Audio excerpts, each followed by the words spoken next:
é com o Bispo Humberto, a gente passa para ele, fique à vontade aqui no nosso meio, e nós estamos aqui para partilhar esse teu saber, né, depois. Fique à Então, uma boa vontade. noite, um prazer estar aqui com vocês. Aqui, eu coloquei aqui, então, como eu disse aqui já no título, né? Depois eu vou explicar, né? É uma aproximação crítica, então não vou ficar aqui contando como foi em Lambert.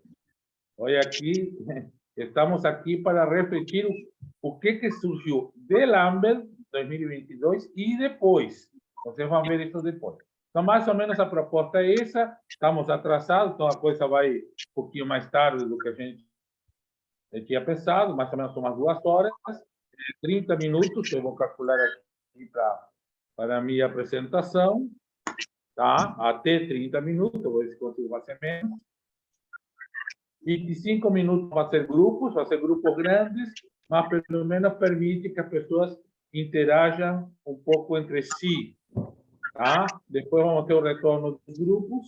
Eu vou dar, então, o que se chama de amarração, né, na linguagem da metodologia popular, né? Tentar juntar alguma coisa do que os grupos colocaram e o encerramento. E importante que vocês tenham aí caneta e papel ou algo que anotar, porque, como disse para você, vai ter mais de 50 perguntas, né?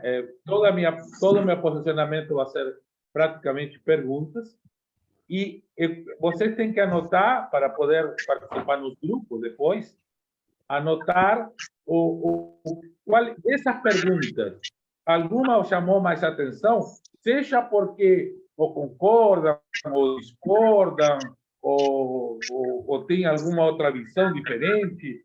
Então, vão anotando de todas as perguntas que vocês colocaram, quais são as que chamaram mais a atenção de vocês. E uma dessas, só uma dessas que vocês forem anotando, será partilhada no grupo. Então, o grupo, cada pessoa vai partilhar a pergunta que chamou mais atenção. Pode até que seja a mesma pergunta, pode que seja outra. E aí, isso, depois, cada grupo vai trazendo, então, e cada grupo vai escolher uma dessas todas. Então, cada pessoa vai pegar uma, compartilhar no grupo, e cada grupo vai pegar uma de todas as pessoas para trazer aqui para nós apreciar criticamente, e assim nós vamos trabalhar nos grupos, tá? E depois na plenária. Eu sigo em frente. Bom, questionar o chamado, porque é o que eu vou fazer, eu vou questionar o chamado, né? Optamos, então, nesta abordagem crítica, por perguntas que, embora contenham um viés retórico, porque as perguntas já manifestam um posicionamento, buscam abrir para a reflexão participativa, construtiva e, principalmente, comprometedora. Entendemos que assim podemos abrir o sentido da formulação dos chamados e, em especial, deste chamado, para que nos provoque na praxis da missão de Deus, né? A ideia do chamado de Lambert não são teoria, mas uma provocação para a gente assumir a missão de Deus através da Igreja de Deus no mundo de Deus. Por que eu optei por uma análise crítica?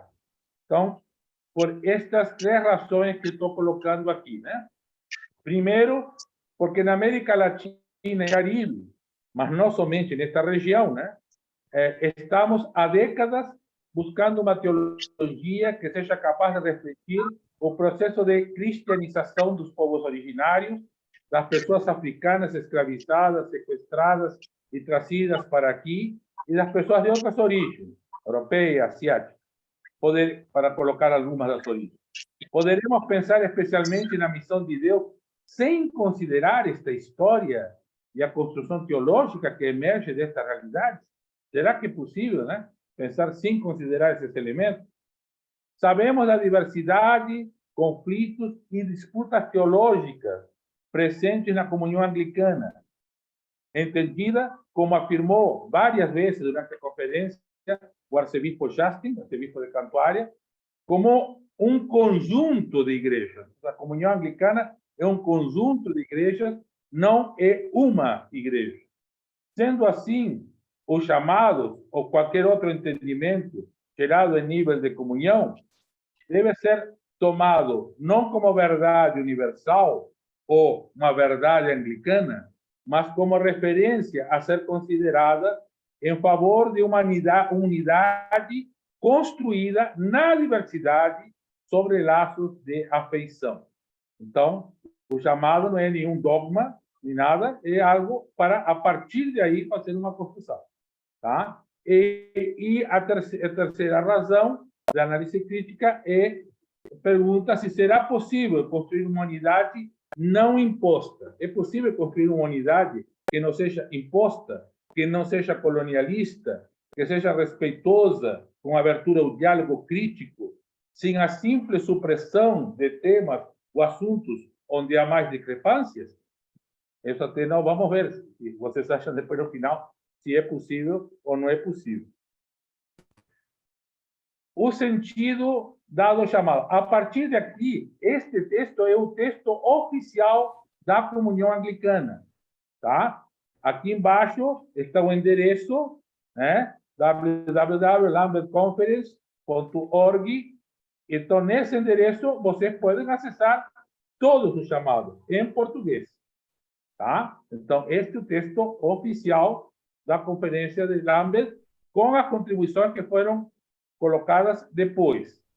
Então, eu vou rapidinho aqui, não vou ler tudo, vou ir resumindo. Os chamados de Lambert 2022 foram esboçados seguindo uma estrutura que inclui. Então, o que tem todos os chamados? Tem uma declaração que pretende resumir o que a Igreja Cristã tem ensinado normalmente sobre o tema, é o que pretende essa declaração. Uma afirmação, resumindo o que os bispos e bispas querem dizer sobre os assuntos no momento atual, e depois apelos específicos. Estes são realmente os chamados, né? A futuras testemunhas, compartilhando ações ou desafios que os bispos e bispas querem oferecer uns aos outros, umas às outras, a colegas cristãs e ao mundo. Os chamados de Lambert, então, foram apresentados aos bispos e bispas na conferência em julho e agosto de 2022. Cada chamado foi desenvolvido em um grupo preparatório composto por bispas e bispas, antes da conferência, clérigos e clérigas, leigos e leigas de toda a comunidade anglicana, liderados por um primaz e por uma bispa ou bispo sênior. Esta edição, esta que estou pegando agora, do chamado de Lambert, publicada em 2023, incorpora atualizações que foram feitas pelos grupos preparatórios, segundo feedback oferecido por bispos e bispas na conferência de Lambert. Os chamados estão sendo apresentados em uma ordem diferente do que foram apresentados na conferência, de modo de amarrá-los mais justamente às temporadas do ano cristão e com os maiores eventos internacionais. O de missão e evangelização missão e evangelismo não é o primeiro, né? Mas isso, quando vocês vão ver o material, vai dizer isto para você, para saber de onde que tiramos. E este começa o texto. Este é o texto oficial do chamado. Tá? Alguma pessoa quer ler esse texto para nós? A própria Lúcia? Animaria a ler o texto para nós, para não ficar minha voz o tempo inteiro? O texto do chamado. Introdução. Enquanto pessoas chamadas a servir Cristo no ministério episcopal nas igrejas anglicanas, nos alegramos em anunciar este chamado para o evangelismo. 1.2. O povo de Deus é escolhido, eleito, equipado e enviado ao mundo de Deus para anunciar as grandezas daquele que os chamou das trevas para a sua maravilhosa luz, que está na carta de Pedro.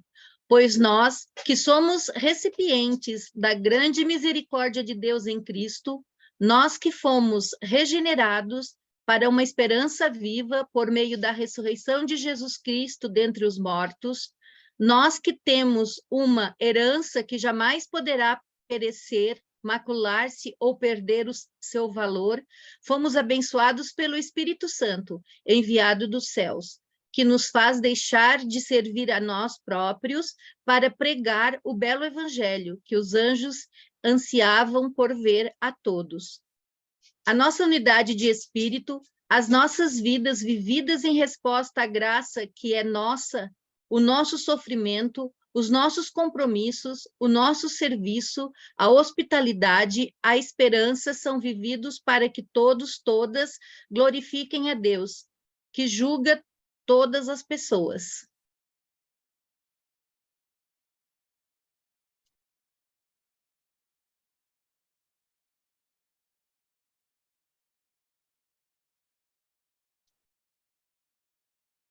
Alguém continua?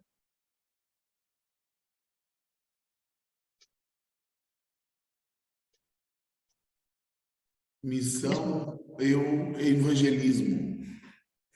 Não se usa a palavra missão, mas apenas se fala em evangelismo. Será porque está se entendendo que o evangelismo inclui a missão?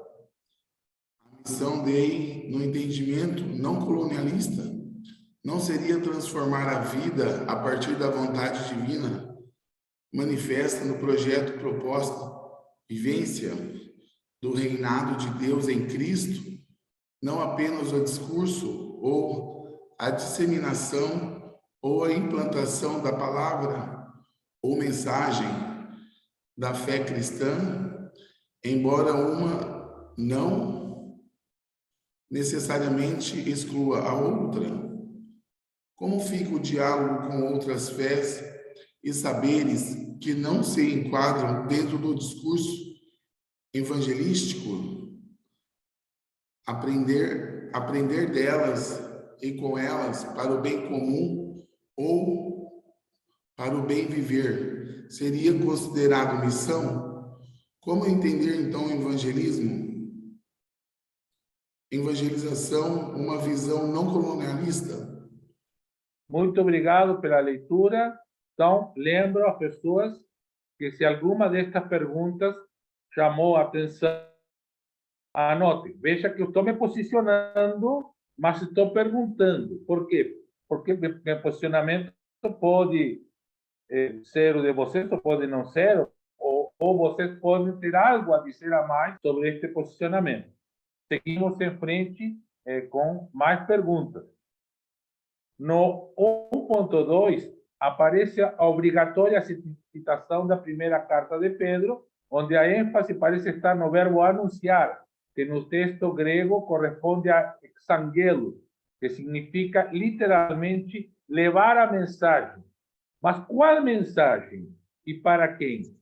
Depois cita, mesmo que se mencionar a fonte, 1 Pedro 1, 3, 4, para uma esperança viva por meio da ressurreição de Jesus Cristo dentre os mortos, herança que jamais poderá perecer, macular-se ou perder o seu valor, herança guardada no céu. Num contexto onde a fé cristã foi e é usada para macular a dignidade de povos e pessoas, e até para justificar a violência e a exploração e o despojamento, qual seria essa mensagem? Qual seria essa mensagem, né, que temos que levar? Não está aqui, mais uma vez, o perigo de um anúncio que funciona como cortina de fumaça para ignorar direitos humanos e ambientais e manter a dominação de algumas pessoas sobre muitas? E ainda pergunto, como entender isso se lemos em conexão, entre outros textos, com Mateus 12, 33, 37. Eu vou dizer para você que diz Mateus 12, 33, 37. Ou disseis que a árvore é boa e seu fruto é bom, ou disseis que a árvore é doente e seu fruto é ruim? Pois pelo fruto é que se conhece a árvore. Raça de víboras, como poder dizer coisas boas sendo mau? Porque a boca fala do que o coração está cheio. A pessoa tira coisas boas de seu bom tesouro, mas a pessoa má tira coisas más do seu tesouro. Eu vos digo que no dia do juízo cada um deverá prestar contas de qualquer palavra inútil que tiver falado. e por tuas palavras que serás inocentado ou condenado. Isso, Mateus 12, 33 e 36. Em 23, para não ler todos os textos, vai levar muito tempo, 23 fala dos fariseus, né? Hipócritas, também chamado de raça de víbora, né? Que mexem o mundo todo para fazer um prosélito e o tornam 2 vezes mais merecedor do inferno, diz aí Jesus, atacando diretamente a religião representada pelos fariseus e escribas. No 25, 41, 46, você conhece, né? Todo aquele que fizeram por um destes pequeninos, por uma destas pequeninas, por mim fizeram. João 13, 35, a 15, 35, 35, mais 35, 38, que é o novo mandamento, né? Vos dou. E há Atos 4, que é a comunidade das primeiras pessoas cristãs que tinham tudo em comum. E Atos 10, que temos estado muito na IAB, que Deus não faz acepção de pessoas. Então, como entender esta mensagem com esses outros textos também? Como fazer isso para deixar de servir a nós próprios? Né? Será que estamos fazendo evangelismo ou estamos colocando a missão em função de servir a nós próprios, agindo de forma colonialista e impositiva para pregar o belo evangelho que os anjos ansiavam por ver a todos, todas e todes? Essa é a pergunta que temos. Agora, então, essa pergunta da primeira parte do texto, agora vem uma segunda parte do texto, e eu vou abrir de novo para uma pessoa que queira ler essa parte do texto para nós. Então, quem quiser ler, pode ler.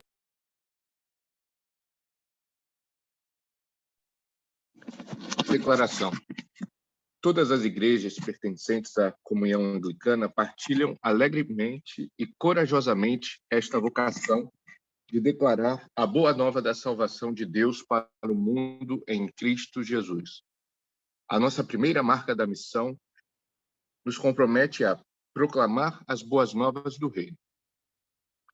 O evangelismo é a proclamação do evangelho daquele que estava morto, mas agora está vivo, Cristo Jesus, e o reino de Deus que ele inaugura, capacitado pelo Espírito Santo.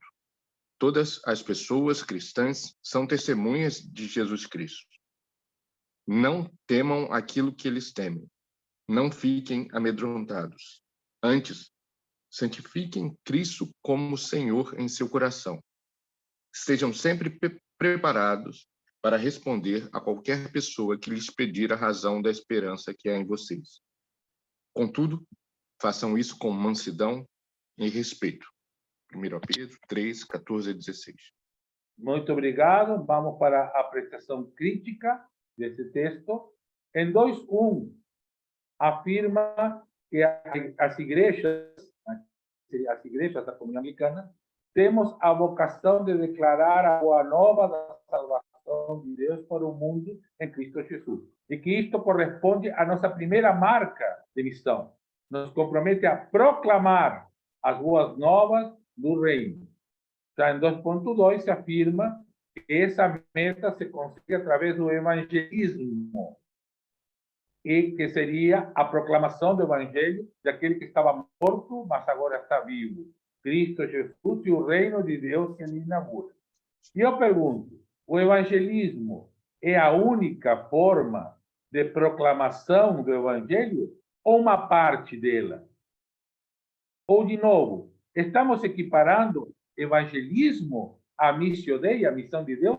Evangelismo é a mesma coisa que a proclamação do evangelho e a missão de Deus? Seria o evangelismo a forma de estar sempre preparados ou preparadas para responder a qualquer pessoa que lhes pedir a razão da esperança que há em vocês? Contudo, fazendo isso com mansidão e respeito, conforme 1 Pedro 3, 14 e 16? Essa é a história do evangelismo cristão no mundo? E a história do silenciamento e o prevalecimento sobre outra forma de fé? Então, tem tudo isso, perguntas. Então, vão olhando aí, ver se alguma dessas perguntas chama a atenção de vocês, ou é importante para entender o que o texto nos diz. Temos outro texto também vou pedir de novo alguma pessoa que queira ler esse texto para nós.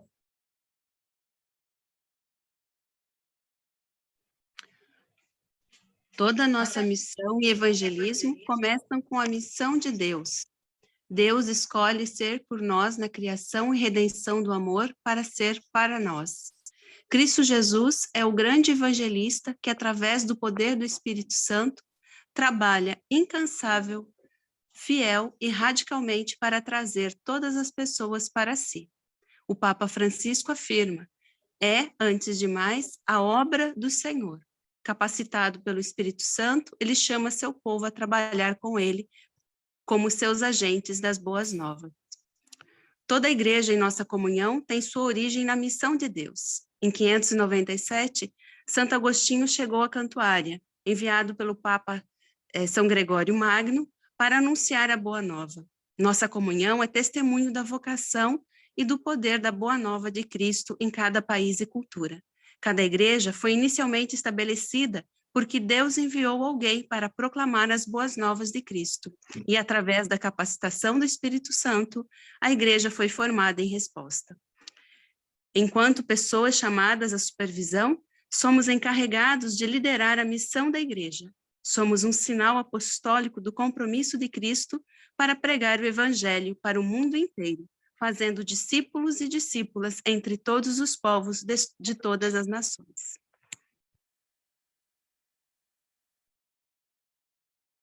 Está fechado o som, Bispo.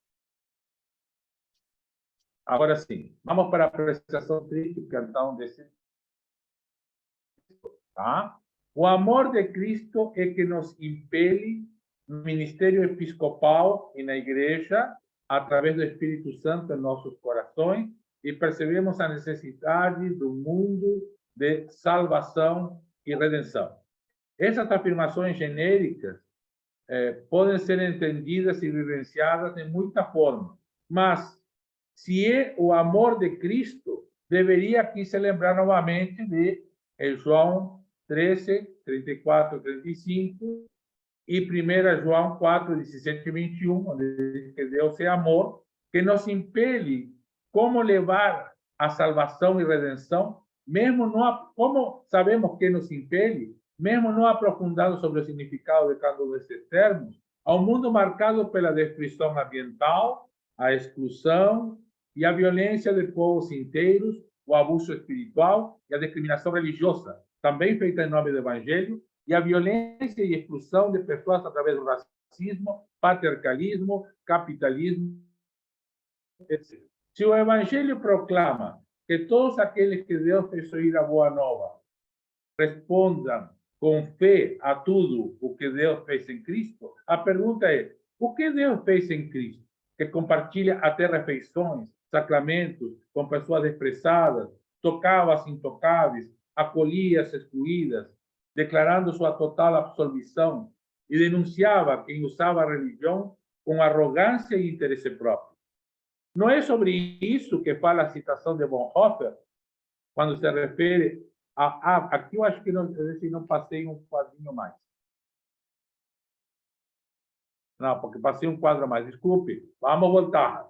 Eu passei um quadro mais, que já está com Bonhoeffer. Vou voltar. Então, voltamos para a anterior. E vou fazer mais rápido para não perder tempo.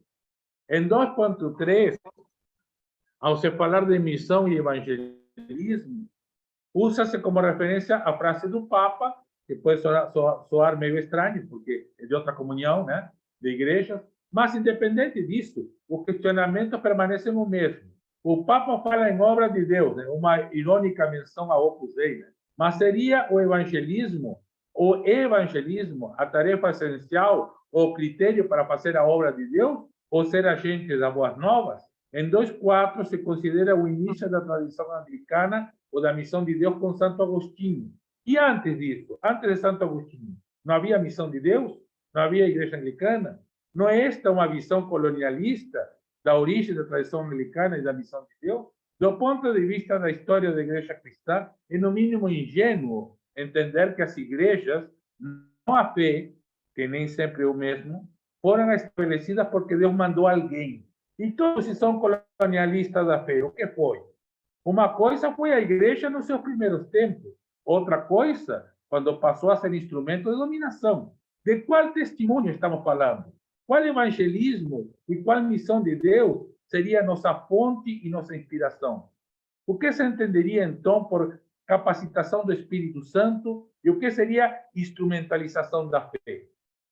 Em 2.5, finalmente, as pessoas chamadas à supervisão, isto é, o episcopado, assumem o compromisso apostólico de liderar a missão da igreja e o compromisso de Cristo para pregar o evangelho para o mundo inteiro, fazendo discípulas e discípulas entre os povos de todas as nações. Sim, esse é nosso compromisso. Mas para quê? Para submeter as pessoas ou para libertar e dignificar a vida da terra? Isto incluiria uma missão profética? Como se entende o profetismo do episcopado e da igreja, por extensão, dentro da missão de Deus? Então, essas são perguntas, né? Vocês podem ir anotando. Eu vou voltar aqui. Deixa eu voltar. Se querem anotar alguma destas perguntas, para depois comentar nos grupos. Temos o próximo texto. Se alguém pode ler para nós.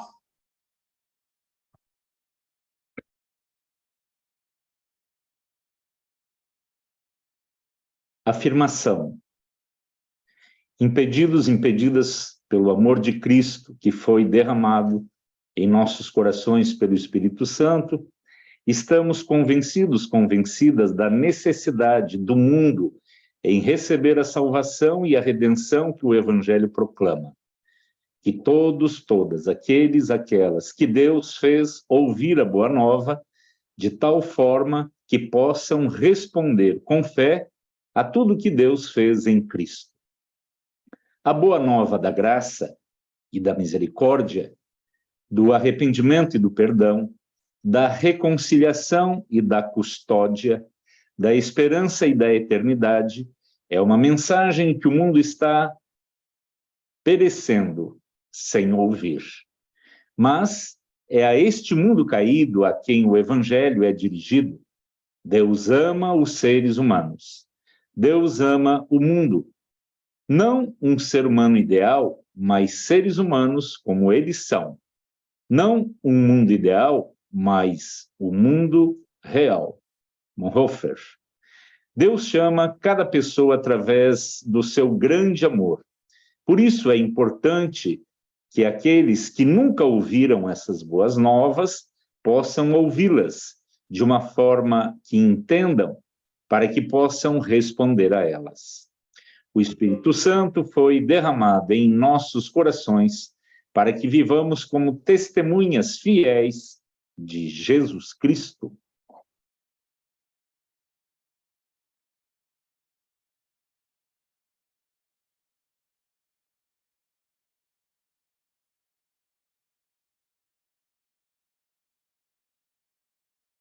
Isso.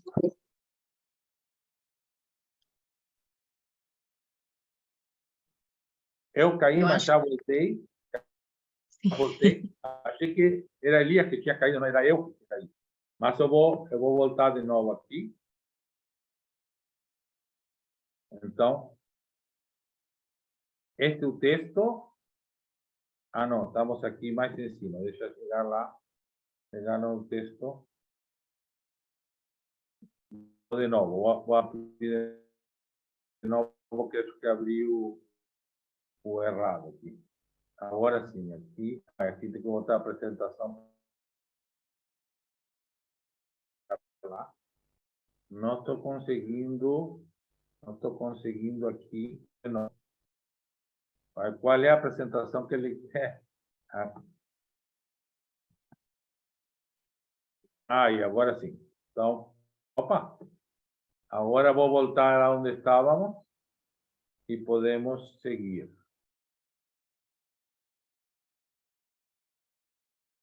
Aqui está do Papa. Aqui está a apresentação crítica de Bonhoeffer, que o Elias terminou de ler. E agora a apresentação crítica desta parte do chamado. Então, como eu já tinha dito para vocês, né? Eu já tinha lido isso aqui antes. Então, estão as afirmações. A pergunta está aqui mais embaixo, né? A pergunta é: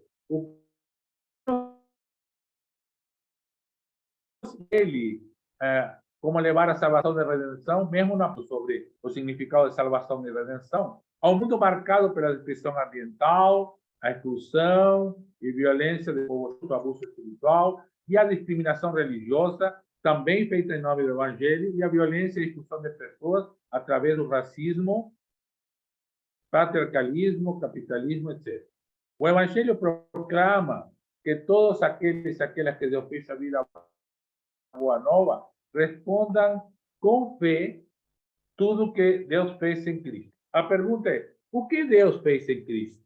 Que compartilhava até as refeições, sacramentos, com pessoas desprezadas, tocava as intocáveis, acolhia as excluídas, declarando sua total absolvição, e denunciava quem usava a religião com arrogância e interesse próprio. Não é sobre isso que nos fala a citação de Bonhoeffer, que se refere aos seres humanos como eles são, não o mundo ideal, mas o mundo real? Quem são aqueles que nunca ouviram a boa nova? Quem são essas pessoas? São os que não conhecem a letra do Evangelho? Ou mesmo aquelas que, mesmo tendo ouvido a mensagem do Evangelho, lhe foi negado o espírito de amor, ou ambas, nem a letra, nem o espírito do amor? Onde estão essas pessoas? Quem são? O que é sermos testemunhas fiéis neste contexto? E aí vamos em frente para mais contexto. Agora vem os apelos específicos. Se alguém puder ler estes apelos específicos, agradecemos muito. Apelos específicos, os chamados. Que cada diocese e cada igreja em busca fervorosa seja renovada pela maravilha e poder das boas novas de Cristo. Que cada diocese e cada igreja se empenhe na oração, escuta e discernimento no poder do Espírito Santo, de modo que possamos viver para dar testemunho fiel de Cristo e proclamar autenticamente o Evangelho. Isto inclui a oração para que o Espírito Santo trabalhe nos corações e mentes, para que a mensagem do Evangelho seja recebida e dê fruto. Em obediência ao próprio encargo de Cristo, que cada igreja deve se empenhar em ações que apresentem intencionalmente as boas novas de Cristo, para que todas as pessoas possam ouvir o chamado de Cristo e segui-lo. Que toda pessoa cristã abrace com alegria o chamado para ser uma testemunha de Jesus Cristo e ore para que, através disso, pelo menos uma outra pessoa a cada ano possa vir a ter fé e crescer enquanto pessoa discípula. Que nós, enquanto comunhão anglicana, oremos uns pelos outros neste ministério e nos comprometamos a ouvir, aprender e encontrar encorajamento juntos e juntas nesse chamado, para que os bispos e bispas estejam equipados, equipadas e habilitadas a liderar neste evangelismo. Seguindo o exemplo apostólico, devemos liderar a Igreja de Deus no mundo de Deus, em proclamação corajosa, para que cada diocese possa acarinhar, treinar, enviar e receber evangelistas.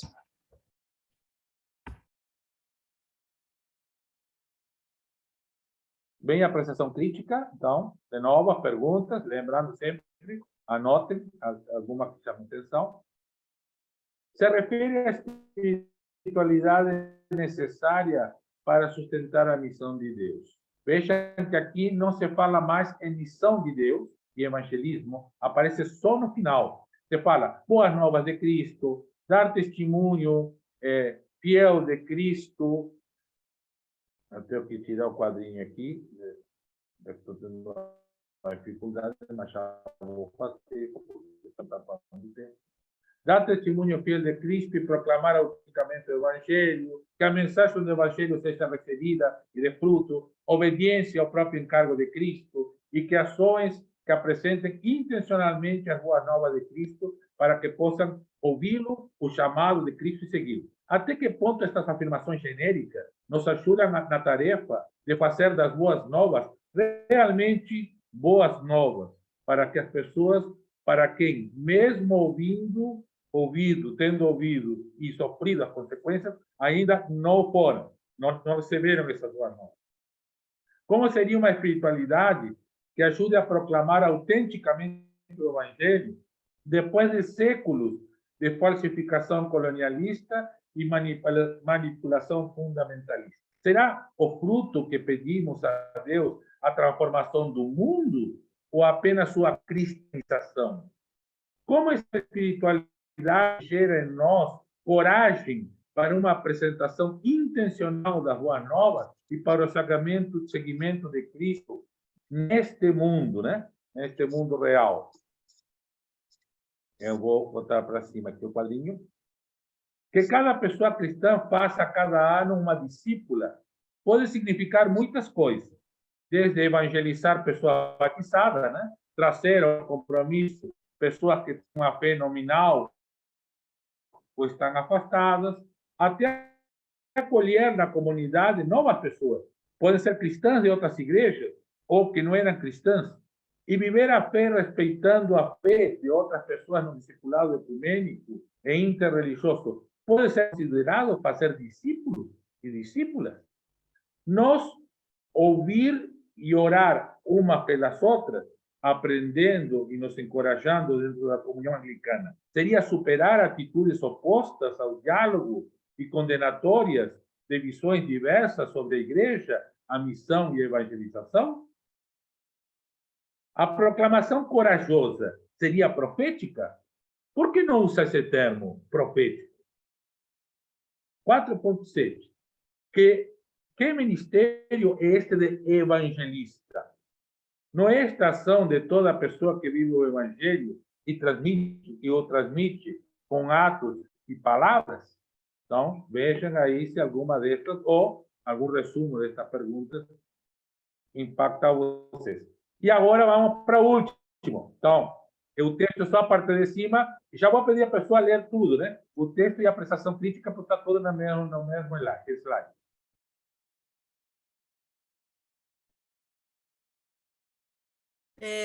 Para que cada diocese possa fazer um compromisso novo e criativo de revitalizar as igrejas e plantar novas congregações de forma contextualmente apropriada para alcançar aqueles que ainda não ouviram o Evangelho. Para que as igrejas que são perseguidas sejam apoiadas no seu testemunho, para que possam ser protegidas e permanecer firmes na sua fé. Apelamos a que o secretário-geral apoie e acompanhe o progresso nestas áreas, com a ajuda da Comissão de Discipulado e Evangelismo, e reporte no próximo Conselho Consultivo Anglicano, o ACC. Apreciação crítica. Revitalizar igrejas e plantar congregações se refere a aumentar o número de pessoas que as frequentam e o número de núcleos eclesiásticos.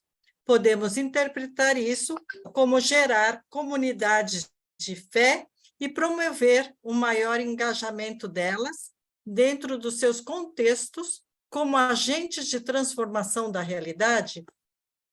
De novo, perguntando, quem ainda não ouviu o Evangelho? As igrejas perseguidas são aquelas que estão em contexto de dominação anticristã, ou todas aquelas que se opõem a sistemas de poder, exploração e violência, conforme a 4ª marca da missão. O que realmente deverá ser acompanhado pelo Conselho Consultivo Anglicano? Agora eu não consigo ler mais. Continua ali alguma coisa. E como avaliar esse acompanhamento? Então, o que realmente deve ser, por causa dessas perguntas, acompanhado pelo Conselho Consultivo Anglicano, secretário executivo, e como avaliar esse acompanhamento? E vamos para a conclusão geral. Aqui não precisa anotar mais, é uma conclusão que eu tiro dessas apreciações para ajudar você nas suas considerações também, tá? E para eu também expressar as minhas considerações. Neste chamado, e não deve ser muito diferente nos outros, não se consegue esconder que a comunhão anglicana é, hoje, dominada por uma visão mais próxima do fundamentalismo que da superação do colonialismo. Por isso, mais do que nunca, devemos aplicar aos chamados o que Paulo Freire chamaria de uma pedagogia da pergunta, e saber que, também dentro da comunhão anglicana, há disputa teológica, política e ideológica pelo papel da igreja no mundo e o sentido da missão de Deus e da evangelização ou evangelismo. Será que esta realidade, evidente no chamado, atenta ou destrói a unidade da comunhão anglicana? Paradoxalmente, eu diria que não destrói a unidade da comunhão anglicana, porque não é uma realidade da comunhão anglicana apenas este problema, mas do cristianismo em termos gerais. Vemos essa tensão em todas as chamadas igrejas históricas, especialmente quem entende que o sentido do evangelho é a transformação do mundo pela graça de Deus, seguindo o projeto proposta do reinado de Cristo. O diálogo, mesmo em disputa, é bom. O diálogo, mesmo em disputa, é bom, saudável e potencialmente transformador. Entendo que não se trata de questões meramente semânticas, só de linguagem, embora este campo de disputa também seja importante, mas de ação urgente. Por isso, devemos usar os chamados como forma de animar a praxis que tem feito da Igreja Episcopal Anglicana do Brasil e de outras províncias e dioceses, ser chamadas inclusivas, como um sinal de vida e libertação diante do legado patriarcal, colonialista, explorador e violentador que nos deixou a cristandade, tanto nas suas versões católicas quanto protestantes. Busquemos, através de uma hermenêutica desconstrutiva e não colonialista, ânimo, força e fé para seguir esta caminhada em nome da Santíssima Trindade, comunidade perfeita de amor e vida. Então, com isso eu termino a minha apresentação, tá? E, então, nós, conforme tínhamos planejado, iríamos para os grupos, aonde então as pessoas que anotaram alguma pergunta ou alguma reação de todo esse monte de perguntas, né, e de questionamentos, vão poder escolher então uma ou um resumo de alguma, um questionamento para trazer para aqui depois, tá? Ainda não sou bispo.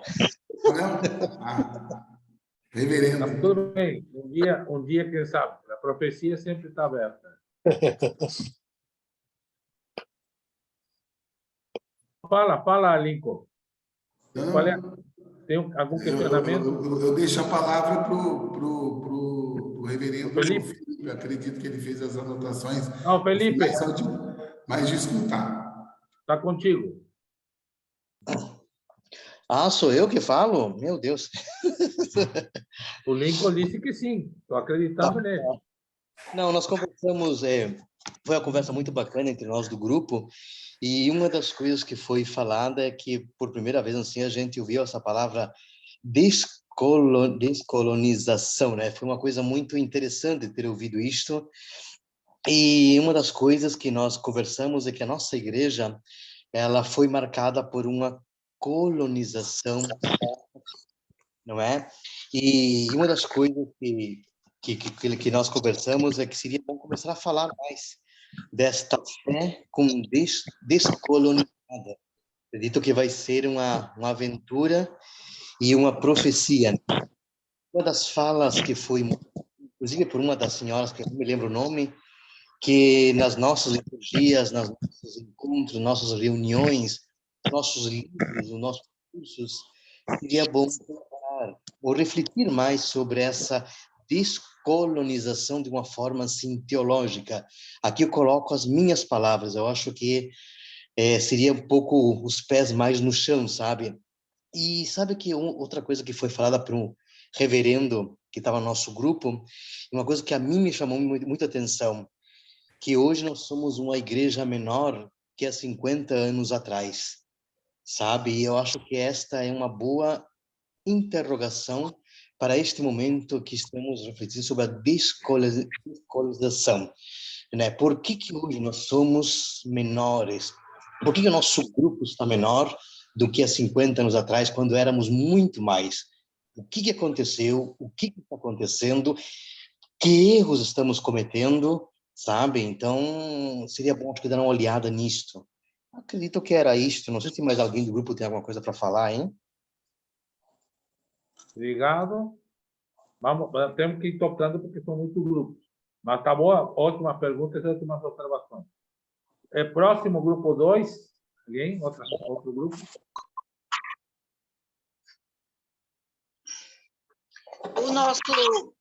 Boa noite, o nosso grupo.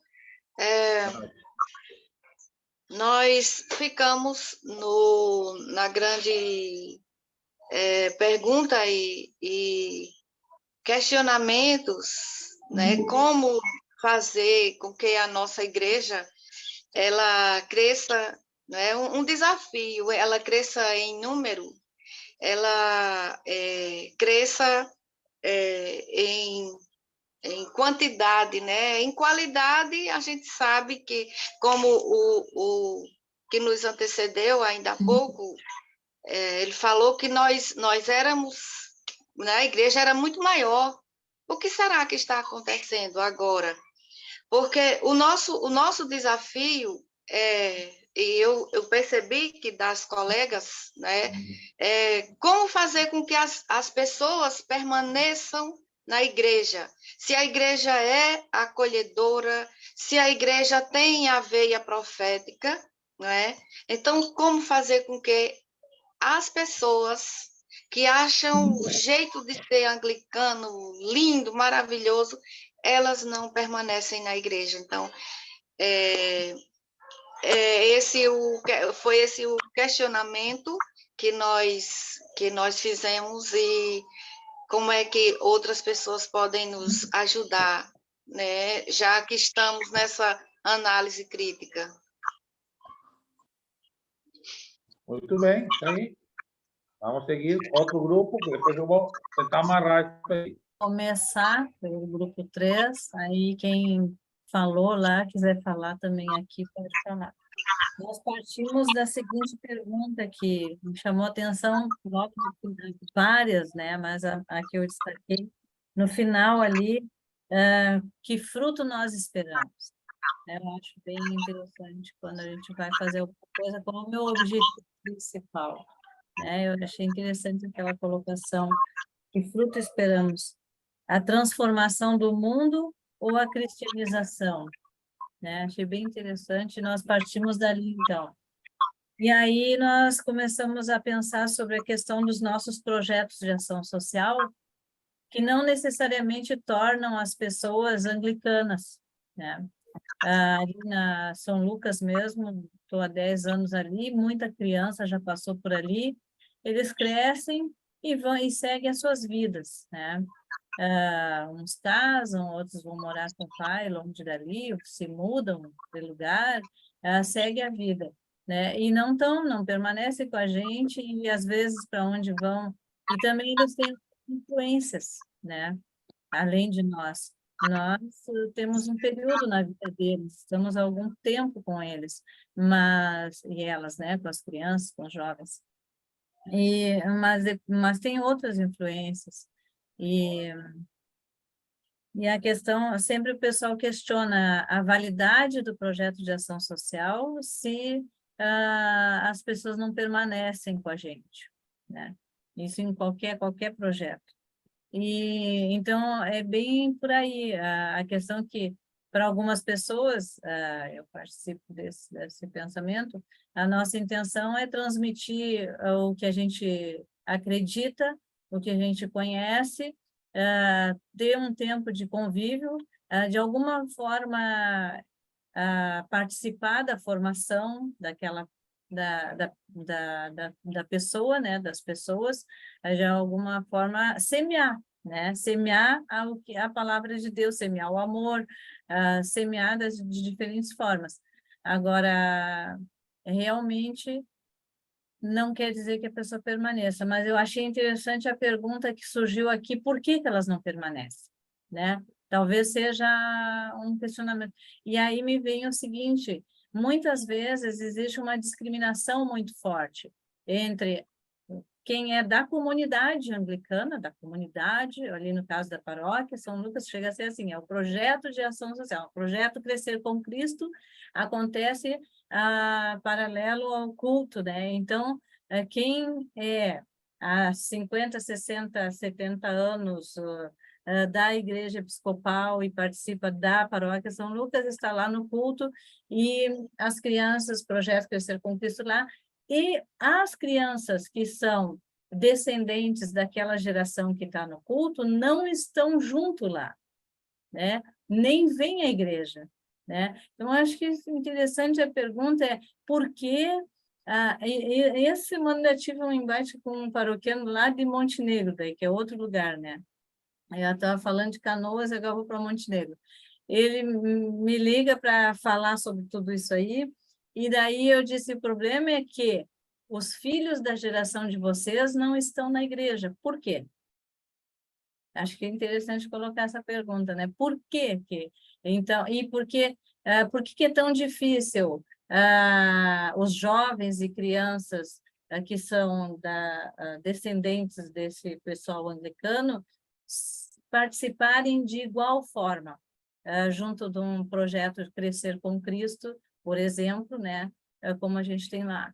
Ou também em outras comunidades participar de algum outro tipo de projeto também. Então, a questão é essa, por que essa dificuldade real de misturar? de realmente estar junto, né? Obrigado, Liane, está bem colocado. Agora, teve um monte de fala diferente do que eu falei aqui, inclusive o Terco falou bastante lá, não sei se ele quer contribuir com alguma coisa mais.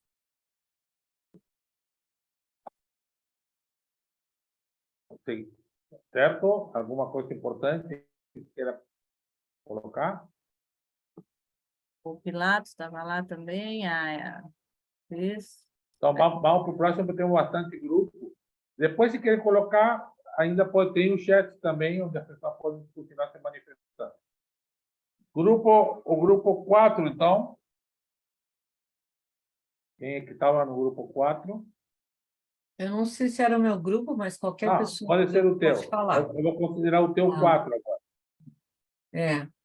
Talvez seja esse, a Margarete, a Sandra e outro jovem que estava lá de Olinda. Bom, então tá, grupo 4 é o nosso? Bom, parece que todos os grupos assim estão numa mesma linha, e o nosso também, né? A gente conversou muito sobre o desafio, né? De como fazer com que as pessoas tenham um senso de pertencimento à comunhão anglicana, à igreja anglicana, né? Há uma preocupação de que hoje somos uma igreja que não cresce, né? E, inclusive, o Zélio, depois pode falar um pouquinho ali, eu já vou terminar para que ele possa falar sobre a experiência na comunidade dele, mas as falas foram em torno disso, né? Como cativar as pessoas para que elas se sintam pertencentes e permaneçam na igreja, né? Somos uma igreja que não cresce. Zélio, tu pode falar um pouquinho ali sobre a questão que tu falou sobre as pessoas que chegam com as expectativas? O Zélio que estava no grupo. Boa noite a todos e a todas. Mas, realmente, a gente percebe que essa é uma preocupação geral, né? E eu estava dando alguns exemplos mesmo da paróquia, de algumas paróquias que a gente vive e convive. E essa coisa do não pertencimento, do chegar e não ficar, essa coisa do querer rapidamente, né?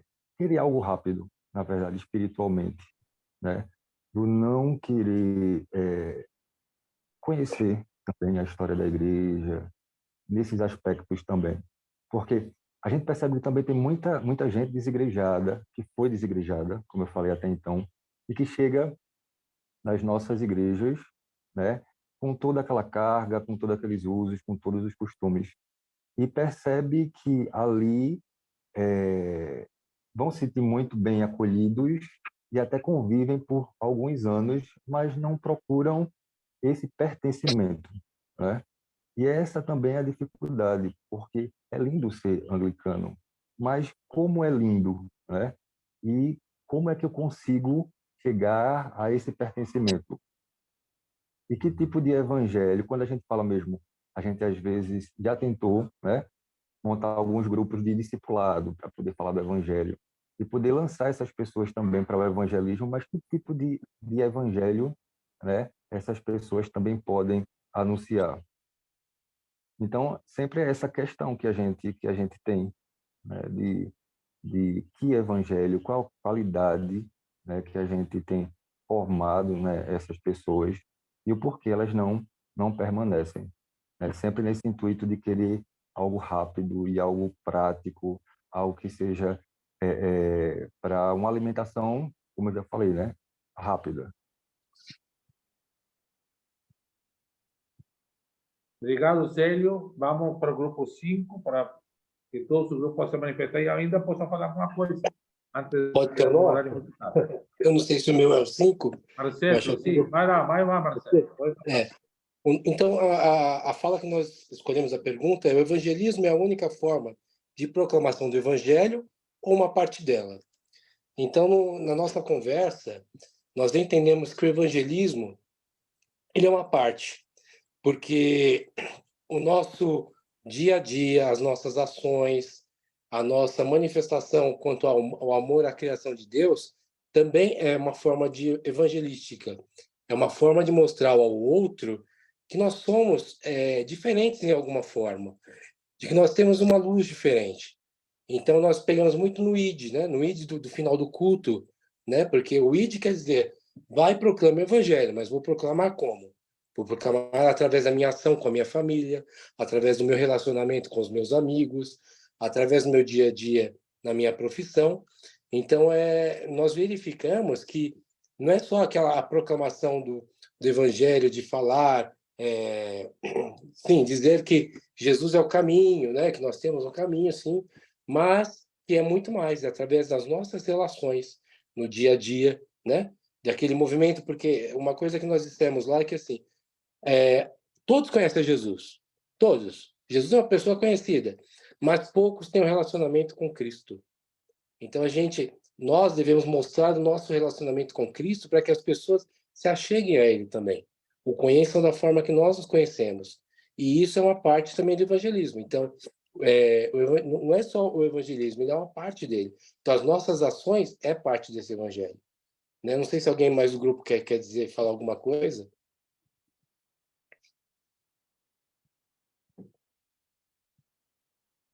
Muito bom. Sim, fala. Quem vai falar? Eu achei interessante que o irmão disse, eu anotei aqui lá do grupo, ela disse, estamos contagiando o amor de Deus através de Cristo. E outra irmã disse que o amor de Deus é a essência da vida. Né? Eu achei bem interessante essas falas das irmãs. O que o irmão disse, levar, né, Cristo através do nosso testemunho de vida, de leve de ser, levar o evangelho puro e simples, né, através de nossas ações. Muito obrigado, muito obrigado.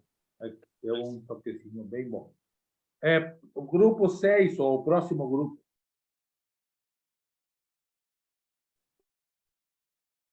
Quem que vai? Tem mais um grupo, acho que temos, né?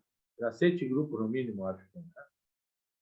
Tem mais um grupo que ainda não se manifestou?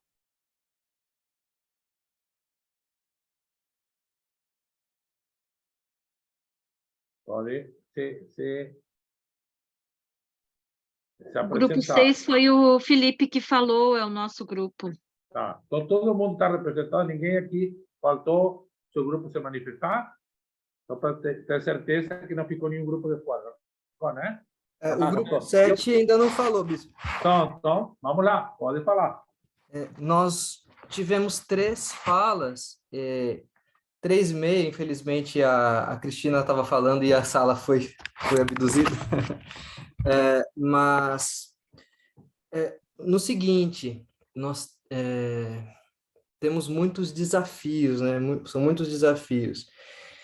E eu até fico meio assim de falar algumas coisas, porque há opiniões e há visões um pouco conflitantes a essas questões, tanto no grupo pequeno quanto nesse grupo maior.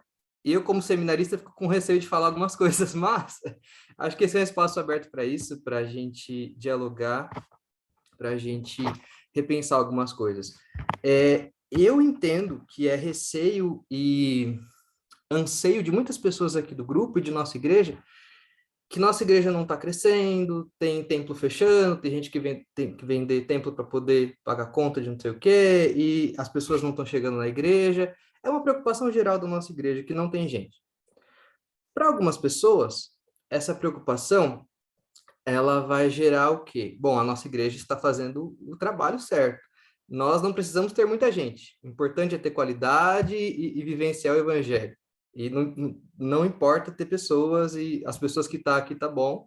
O importante é que a gente se faça presente na comunidade. Outras pessoas vão dizer, poxa, mas daqui a algum tempo, as pessoas que estão vão morrer e a igreja não vai crescer, e nós queremos ter uma igreja viva, uma igreja pujante. Umas considerações que o David trouxe no nosso grupo sobre o tema, o evangelismo, ele estaria centrado na primeira marca da missão. A missão, então, é ampla. A missão tem as 5 marcas. A missão, ela envolve tanto a nossa vivência dentro da comunidade e fora dela, na igreja e no mundo. A missão, ela é ampla. A missão de Deus e a nossa missão como igreja no mundo é ampla. Ela vai além das 4 paredes da igreja. Mas a primeira marca e a segunda marca, elas parecem estar ambientadas nesse meio entre pessoas irmãs em Cristo, entre pessoas da comunidade, de falar o evangelho com palavras, falar o evangelho através das ações, batizar e ensinar as pessoas crentes. É a primeira e segunda marca essas, né? E o evangelismo entraria nessa primeira marca. É a função de pregar. E o livro, aquele livrinho rosa, antigo, A Década da Evangelização, que temos nas nossas livrarias e tudo mais, o autor diz o seguinte, que os anglicanos guardam muito bem o segredo messiânico, né? De não contem para ninguém o evangelho. Nós somos muito bons em ação para fora, e nós, como igreja, investimos muito tempo e energia com ação envolvendo direitos humanos, justiça climática, justiça a favor das minorias, e isso é maravilhoso, isso é uma beleza da nossa igreja. Só que, enquanto isso, nós esquecemos de olhar para dentro, para estruturas de como cuidar da nossa igreja, como zelar pelo que nós já temos, o que acaba fazendo com que as pessoas não fiquem, ou que as pessoas saiam. E eu falei o seguinte no grupo, olha, se nós falarmos de Jesus para alguém, falar do evangelho, o que Jesus fez na minha vida, isso não vai tornar de mim um fascista ou um líder de extrema-direita. Eu tenho total consciência política, eu tenho total consciência do que é o reino de Deus, que é um reino de justiça, de igualdade, é um reino de equidade. Eu tenho total consciência, porque aprendi na minha igreja. Aprendi que o reino de Deus é um reino de transformação. Eu tenho isso em mim. Então, quando eu falo para alguém de Jesus e quero trazer a pessoa para a igreja, eu não tô alinhado a um discurso de colonialista. Eu quero que o bem que eu recebi na igreja seja compartilhado com essa pessoa. Então, eu acredito que se nós, como igreja, pensarmos que evangelizar com palavras não seja tão ruim, não vai nos transformar em colonizadores ou fascistas ou apoiadores de um líder político, nos trará uma vivência maior como igreja. É claro, precisamos saber como falar e o que falar, mas usar as nossas palavras também, porque nós somos muito bons com as nossas ações. E nossa igreja está de parabéns por todas as ações que temos feito diante desse caos que temos vivido no Brasil ultimamente, né? Mas e agora? Será que não seria o caso de pensarmos como igreja em missão, revitalização das nossas comunidades, materiais mesmo de evangelismo? Porque a nossa igreja, infelizmente, como comunhão anglicana, a comunhão anglicana só existe por conta do colonialismo, e é uma mancha, é um pecado, porque ela só existe por conta do colonialismo nos países. E agora nós precisamos ressignificar isso, de não sermos colonialistas, né? Mas querer pessoas na igreja, ter pessoas ao meu lado louvando a Deus e vivendo a vivência do reino de Deus, não é, eu acho que não é colonialista, é querer que mais pessoas alcancem e compartilhem dessa construção do reino de Deus. E a Cristina estava falando um pouco também sobre a nossa igreja como uma igreja ecumênica e que trabalha o diálogo interreligioso. Isso é um desafio, isso é realmente um desafio. Nós podemos trabalhar juntos como igrejas na construção do reino de Deus, em ações sociais, e o diálogo interreligioso vai nos servir para não demonizar as outras religiões, e ao apontarmos para Cristo, nós falamos, olha, Cristo faz sentido para nós, e se fizer sentido para você também, venha, fique com a gente, mas se não fizer, tudo bem. Mas nós precisamos entender isso, e não ter vergonha de falar que nós caminhamos com Jesus, né? É isso. Muito obrigado. Quer falar, gente? A oportunidade de comentar, e eu acho que tudo isso se encaixa, e acho que a pergunta serve para isso. Muito bem. Algum grupo? A Carmen está com o microfone aberto. Já fechei a Carmen. Eu fechei mesmo. Tu queria falar alguma coisa, Carmen? Porque tu estava com o microfone aberto. Quer falar? É a outra Carmen, bispo, não sou eu. Ah, tá. Dizia a Carmen aqui, né? Eu fechei da Carmen. Eu sabia que Carmen é. Bom, alguém de algum grupo não falou, não se manifestou? Ou posso já fazer um comentário, então, a amarração dos grupos? Podem? Então, vou tocar para frente. Tá? Então, a reverenda Lúcia me falou que falara mais sobre por que os chamados. De fato, os chamados são uma coisa nova na comunhão anglicana que reflete os problemas da comunhão anglicana. Tá? Porque nas conferências anteriores eram resoluções. A conferência de Lambert tirava resoluções. E as resoluções não foram muito bem interpretadas como tais. Ou seja, parecia que a conferência de Lambert era tipo uma encíclica, né? Se baixava uma verdade anglicana, como dizia o ministro, né? Que devia valer para todo mundo, que era obrigatório. E nunca foi assim. Então, isto trouxe mais tensões para dentro, inclusive a gente reivindicando algumas dessas resoluções, usando umas contra as outras, né? As igrejas da comunhão anglicana usando as resoluções, uma para atacar as outras. Tá? Então, acho que o próprio arcebispo de Cantuária e a equipe, né, que preparou a conferência de Lambert, é uma equipe grande, entendeu que, então, para deixar bem estabelecido que não são resoluções com validade em toda a comunhão anglicana automática, mas são desafios a serem depois refletidos e vivenciados em cada igreja que faz parte da comunhão anglicana. Então, foi chamado de chamados. Então, são desafios, chamados, né? Cutucadas, né? Para que as igrejas... E o que eu tentei fazer com este chamado? Cutucar, né? Então, vamos cutucar. Bom, para isso serve o chamado. Não é para pegar lá e dizer, no parágrafo 3º, depois da vírgula, diz tal coisa. Não, é isto. É trazer isto, colocar no nosso contexto, nos cutucar e ver, então, realmente como viver esse chamado em nossa realidade. E sabemos que nós somos uma igreja um pouco diferente da maior parte das igrejas que conformam a comunhão anglicana, mas também semelhante a outras igrejas que estão em uma caminhada como a nossa. Também tem que entender esse contexto dentro da comunhão anglicana. Tá? Mas, então, com isso, era só para falar dos chamados, tá? Que foram construídos, como diz lá o primeiro slide. Vamos para o que você colocaram, porque é fantástico. E não podemos deixar passar. Né? Bom, a decolonização, ou descolonização, o pós-colonialismo, eu estou usando o termo não colonialista, porque aí pega todo, né? Cada um interpreta como quiser. Mas, de fato, a fé cristã foi imposta violentamente e continua sendo imposta violentamente. Não é só do passado, não, é do presente. Continua isso acontecendo. Tá? E justifica racismos, justifica sexismos, justifica...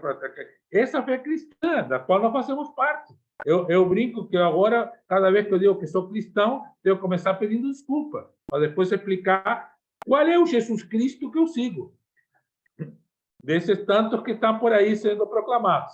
Tá? Então, essa é uma realidade que não podemos, na minha opinião, né, que eu coloco aí na pergunta retoricamente, não se pode simplesmente ignorar e pensar só que temos que crescer como igreja.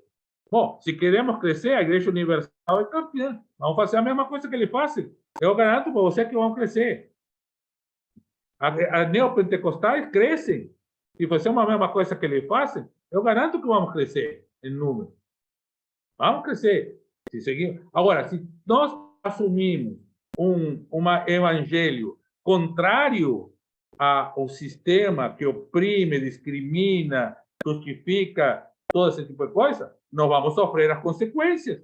Está lá no final das bem-aventuranças, né? A bem-aventurança de Mateus, tá, e de Lucas também, mas as de Mateus são muito bonitas, né? Bem-aventuradas as pessoas, bem-aventuradas. E no final diz, mas terão perseguições.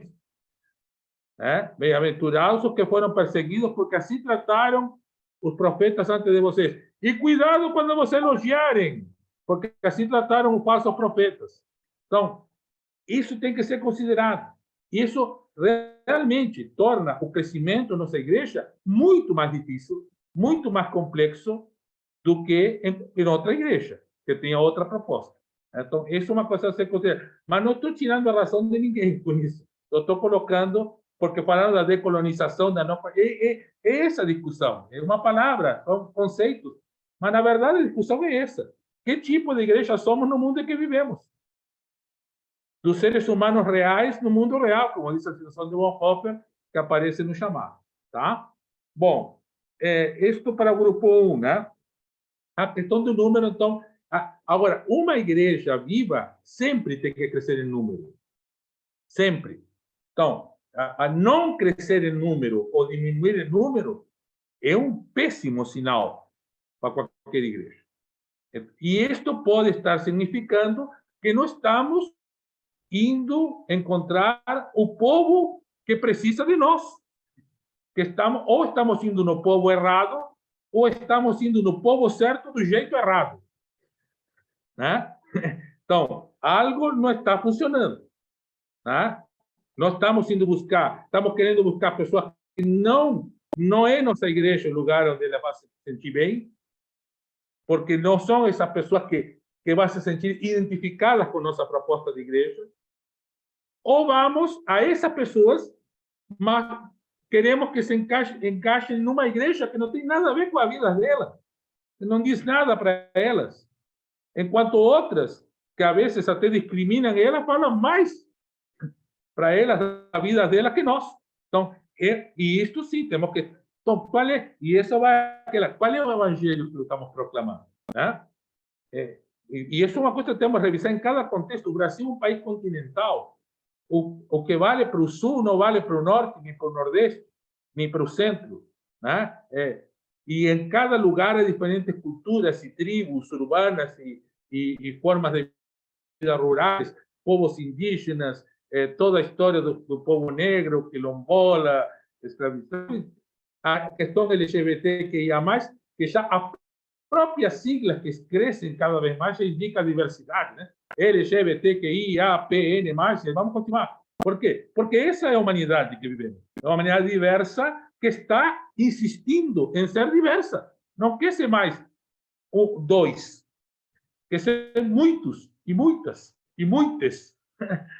Bom, que evangelho tem que ser proclamado para que seja boa nova nesse contexto? Não temos a resposta. A resposta temos que ir procurando cada dia, em cada lugar, em cada reunião, em cada formação. Quem puder escrever, escreva alguma coisa para ajudar. Quem puder pesquisar, pesquise alguma coisa para ajudar. E aí, por aí, muito trabalho e muito difícil. Mas é o caminho do Evangelho. Quando que no Evangelho disse que ia ser fácil? Nunca vi, isso não li no Evangelho, nenhuma parte que diz, é fácil, fique tranquilo. Disse que a carga será leve, disse, né? Que eu ajudarei a carregar a vossa carga. Mas será leve por causa de Jesus, não por causa da carga. A carga é pesada, mas com Jesus a carga pesada fica leve. Porque fazemos com alegria, com amor, com partilha, e isso faz que tudo isso seja bem leve. Tá? Bom, a questão do que coloca então o grupo 3 era mais ou menos isso também, e é uma experiência que eu conheço bem, a experiência da minha diocese, Reverendo Galiani, né? Eu sou bispo, né? E fui pároco, inclusive, na mesma comunidade que ela estava falando. Então, eu sei, e isso mostra nós temos na nossa diocese praticamente um consenso dinâmico, diria eu, de que é uma igreja que está morrendo e uma igreja que está nascendo. Tá? Por quê? Por um lado, como ela dizia, e outros diziam, os filhos e filhas das famílias tradicionais não estão vindo. Mas tem outra gente vindo que não é filho e filha de nenhuma família. O problema é que quando se encontram esses dois grupos, nem sempre dá certo. Né? O grupo tradicional se sente dono da igreja e mais anglicano ou anglicana que os outros. E faz questão de mostrar isso. Eles são os guardiães da tradição. E outra pessoa que chegou na igreja nunca vai se sentir anglicano o suficiente, porque não nasceu na igreja anglicana. Parece que a igreja é uma maternidade, onde as pessoas nascem. Né? Eu nasci anglicana. Parece, bom, então se eu não nasci anglicano, eu nunca vou ser anglicano. O único jeito de ser anglicano é nascer. Né? Então, esse é um problema. Estamos tendo esse conflito na nossa comunidade. É um conflito positivo, porque acontece porque gente nova está chegando na igreja, mas é um conflito que temos que ir resolvendo. Temos que chamar a atenção. De um lado, as pessoas mais tradicionais, lembrando que se querem que cresça a igreja terá que ser com gente nova, não com gente que nasça na igreja, mas também a gente nova, porque há uma tradição, aquilo que falava outro irmão aqui, né? Tem que ter interesse em conhecer a história da igreja, conhecer essa tradição, de onde que vem. Mesmo que tenha uma marca colonialista, porque só se supera o que se conhece. E só se aproveita o que se conhece. O que não se conhece nem se supera, nem se aproveita. Então, é necessário. E este é outro desafio para uma igreja como a nossa. Formação, capacitação, informação permanente para todas as pessoas, para poderem resistir e continuarem sendo anglicanas. Tá? Então, é por aí. Né? Esse é o 3, o 4... Então, que tipo de evangelho anunciar? Eu gostei muito, mesmo que o seminarista estava com medo de que não fosse ordenado no futuro. Eu não está na minha diocese, então comigo não corre esse perigo. Né? Mas gostei muito do que falou. De fato, anunciar o que Jesus faz na minha vida não me torna colonialista, não me torna fascista, não me torna discriminador. O que preciso, sinceramente, o que Deus faz na minha vida todos os dias, declarar isso, não me torna nada ruim, nem positivo, não me torna. Né? Me torna sincero. Então, realmente, não temos que superar isso. Não temos por que esconder o que sentimos de Deus. Não estamos escondendo nada nessa igreja, porque vamos esconder o que sentimos de Deus. Né? Então, temos que ser igualmente sinceros. Deus fez isso na minha vida, sim. Deus me ajudou. Eu estava lá sozinho e Jesus estava comigo. O Espírito Santo me deu força. Podemos falar disso, não há problema falar disso. Agora, cuidado com o evangelho, porque não pode ser o evangelho assim, se não está na minha igreja, tu vai para o inferno. Se tu é de outra religião, tu vai para o inferno. Essa tua religião é do demônio. Bom, é claro que se eu estou vivendo uma igreja inclusiva, tudo que eu falar será inclusivo, porque emerge dessa experiência. Então, não temos que ter medo, concordo com ele, e eu acho que aí está o evangelismo que a gente deve procurar, que, como dizia outro grupo, realmente parte da evangelização. A evangelização é muito mais, porque quando estou fazendo diálogo interreligioso, estou evangelizando. Só vou contar uma historinha rapidinha aqui, para vocês entenderem o contexto aqui. Uma coisa louca que acontece nessa diocese onde sou bispo. Nós temos aqui, a vezes, alguns sábados de lua cheia, nós temos uma fogueira que se feita aqui atrás da Igreja da Ascensão. É uma fogueira mesmo, de fogo, né? E vem gente de tudo que espectro religioso que você possa imaginar. Até foi batizada a fogueira das bruxas, só que com as bruxas fora da fogueira, não dentro, como faziam antes. Aconteceu isso porque tem gente aqui que vive espiritualidades super abertas, né? E sentiu isso e disse, vamos lá, vamos fazer, vamos ver o que vai acontecer. E aí aconteceu, e o pessoal da paróquia perguntou, o que é isso? Então batizamos isso de encontro interreligioso aberto. Quer dizer, um lugar para cada um manifestar o que quiser na volta do fogo, que é um símbolo comum a muitas religiões e a muitas espiritualidades. E para que serve? Serve para que falem bem de nós. Para que digam, por que igreja boa essa aí, onde as pessoas não são condenadas pelo que creem, mas são amadas. E isso não te obriga a acreditar em nada, não te obriga a acreditar no que a outra pessoa está dizendo. Mas sente o amor. Né? Vive o amor. E algumas dessas pessoas poderão vir participar da nossa igreja, e muitas dessas pessoas vão participar da nossa igreja e continuarão participando dos cultos de espiritualidade onde participamos. E daí, essa evangelização, né? Não, eu continuo perguntando, porque não tem uma resposta. Aqui eu sei, eu conheço as pessoas, eu sei o que está acontecendo. Aí na tua comunidade, aí na tua diocese, aí no teu contexto, como que é? Bom, essa é a resposta que temos que responder todo o tempo. Né? Porque somos uma igreja assim, somos uma igreja que abraça, que ama, que acolhe. Né? Não que diz, se tu não está na minha igreja, vai para o inferno. Até eu estava dizendo que nós temos que pintar na frente de uma paróquia aqui uma frase. Diz assim, não precisa ir para o inferno, venha para esta igreja. Né? Um dia eu vou pintar essa frase. Não precisa ir para o inferno, venha para essa igreja. Né? Aqui todo mundo que vai para o inferno é acolhido. Né? Então, bom, só para terminar aqui, indo no fim, então, concordo com o nosso seminarista Guilherme, plenamente. Eu sei que ele estará sempre falando de coisas boas quando fala do Evangelho, e desafio todos e todas nós a fazermos isso, sim, com o nosso vizinho, com o nosso colega de trabalho, com nossa colega de trabalho, em todos os lugares, dizendo, olha, eu sou de uma igreja assim, que ama assim, e eu te amo, e gosto muito de te amar, porque Deus me ama. Quer vir? Bem-vinda seja. Não quer vir? Eu te amo igual. Né? Então, mais ou menos seria por aí. Deixa eu ver se ficou alguma coisa aqui para trás. Bom, lembra da frase de São Francisco de Assis, né? Não? Foi citado o Papa Francisco, mas não foi citado esse Francisco que eu tenho aqui do lado, esse aqui. Ó.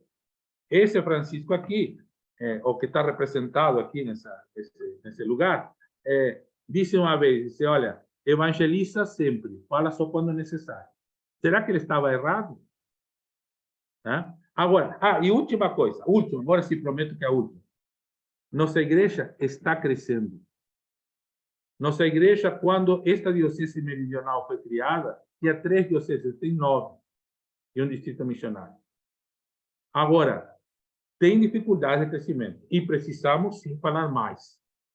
E divulgar mais nossa igreja, não só falar no sentido verbal, mas nas redes sociais, em todos esses outros mecanismos, que inclusive não são muito citados, né? No chamado. Acho que o chamado poderia ter explorado um pouquinho mais isso, porque hoje o evangelismo passa muito por esses novos meios de comunicação, essas novas formas de comunicação que nós temos e precisamos usar, tanto para nos fortalecer na fé, quanto para transmitir a fé.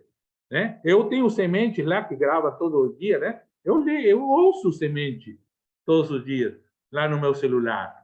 Né? E às vezes eu vou e leio de novo. E passo para outras pessoas. Então, é uma forma de evangelismo que nossa igreja oferece, vem da nossa igreja, não há nenhum perigo, né? E podemos compartilhar com outros e outros. Então, agradeço a oportunidade de ter estado com vocês, de ter ouvido, e essa teologia que estamos propondo da pergunta é isso mesmo. É a gente aprender perguntando, porque é muito mais importante perguntar do que responder. Que Deus nos ajude.